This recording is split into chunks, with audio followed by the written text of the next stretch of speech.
James also creates site-specific works.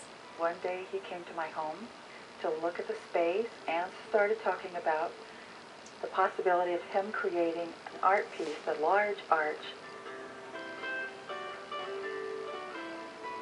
I love the wagon wheels, the chain, the pitchfork that he used. He created the Phoenix Rising, and it just fascinates me, all the parts that he put together to make up the whole. I forgot how much I like this piece. One of James' loves is to create public art. I call it Wings of Victory because it has this flying motion. And I always have a rock. This is an ocean-rolled rock gleaned from the beaches in Southern California. This piece I call Recycled Warrior. I was commissioned for 5 pieces of public art. It was my very first public art commission, and which eventually I want to end up doing a lot more public art. This particular piece I call Lightning Bolt. One of my favorite pieces, but then I love lightning bolts. I love thunder and lightning storms. It's something from my childhood. My long-term plans is to do monumental business art, corporation art for in front of banks and shopping malls, and on a monumental scale.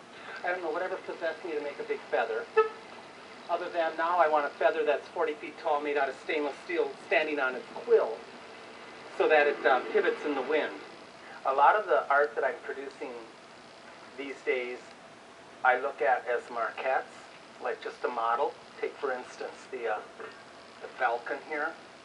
I could see that about 40 feet tall in front of a bank.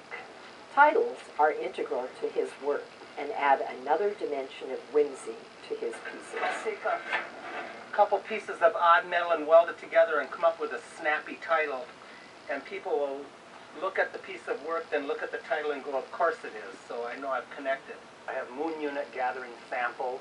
The Witch Doctor is in. Eye of the Storm, shooting star. Somebody saw it and said, "Do you know what this star is?" And I said, "No." And he said, "It's a target from the carnival when they used to shoot 22s, and if you knock the star over, you won a prize." So it was like a double innuendo or so. I just love titles. Sometimes I think I sculpt so I can title. Let's make this spring shorter, okay? James is a natural-born teacher who has the desire and the ability to inspire others. James became my student teacher. He was full of ideas. He could do anything. I love to teach. I love drawing things out of people that they don't even know is there. My motto when I'm teaching class is there are no mistakes. A mistake is a breakthrough. Every artist is continually confronted with the challenge of creating work that is fresh, exciting, and new. James is no exception. He went from making little viable pieces to these big, wonderful pieces that really reflect who he is. Exquisite refinement, and it's materials-based refinement, because he's so in love with the materials that they speak to him differently. His Adam and Eve pieces, his Adam and Steve pieces, they're wonderful, and they reflect his sense of whimsy. He's definitely gotten a lot more sophisticated in this work, and I think more creative. The size and scale and shape of them has changed dramatically, and now these are big, important pieces of work. It's still organic. It still grabs you by the heart and sort of jerks you around. James is much more organized now than he used to be. I want to control the found object instead of having it control me, so I can shape it and change it. A lot like what I do with the fire and the wings, you know, to cut it apart, reassemble it. And one more final step is to have it cast in bronze. While most viewers enjoy the work and skillful assembling of materials, it's clearly not for everybody. Mr. Koch, tell me a little bit about what you think about Jim's art. To me, it's junk. What may be one man's junk is another man's treasure. I make a firefly out of a spark plug, and I've had 80-year-old women buy them because it reminded them of their husband. I've had younger women buy them because it reminded them of their grandfather who never threw his spark plug away. I've had 5-year-old kids save their allowance so that they could buy a spark plug firefly.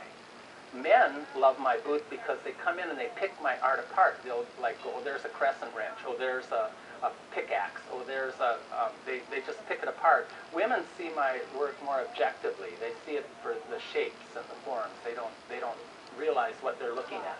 Very clever. Very, very clever. I like pop, punk, cutting edge art, in your face art.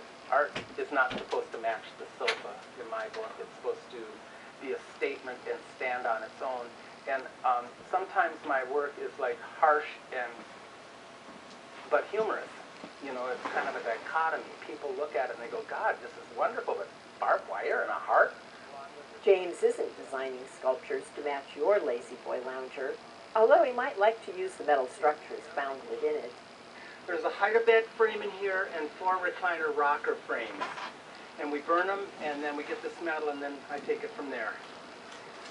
And I got people saving them for me. I got 1 hide-a-bed and 8 recliner rockers waiting for me when I go back home to weld.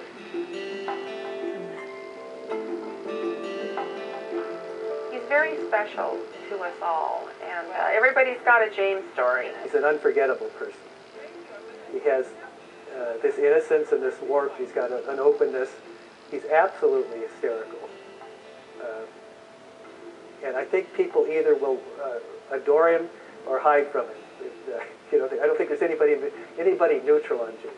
He's been able to endear himself to everyone here. He's a sweetheart. He's a man with a heart. Oh, God bless. He's a man with a heart, and he's a man with a beautiful mind. I'm saving shovels, gravel shovels. This is a gravel shovel. This is a, I don't know what kind of shovel you call it. But I want to make a huge dragon, and I want these to be the scales. That's a big project, and obviously that'll be like something that I make and keep in northern Wisconsin. I think back in the popple thicket back there. James came to Laguna with inherent talent and a dream. His willingness to release his childlike and playful approach to art should encourage us to consider that we, too, might return to the source of our own artistic impulses. He encourages each of us to explore, define, and express our own artistic vision. Children seem to come to this more naturally. As adults, perhaps we need to entertain the notion that we, like James, can return to a source that allows us to be more childlike and playful in our approach to life. Laguna Beach is one of those magical places that inspires the artist that resides in each of us. There's something magical that goes on here. We've all tried to figure it out, and I don't know if we're ever really going to find the answer.